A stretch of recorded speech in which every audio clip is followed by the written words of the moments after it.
Hello, traders. FX Pip Collector here. Today is Monday, October 20th, and this is my analysis for the Euro Yen, and we're on the daily time frame.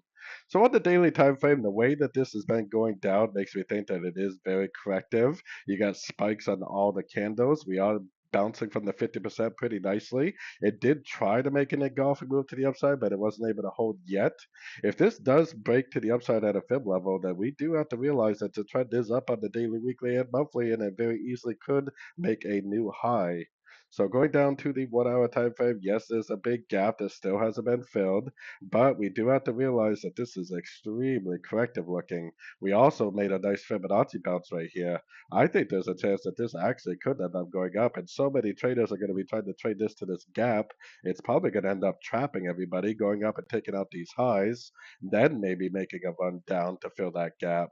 Like I always say, I definitely don't base my trades on gaps because gaps sometimes can stay open for a very, very long time. So, anyways, don't forget to check out my website linked over here in the corner. And as always, thank you for watching and happy trading.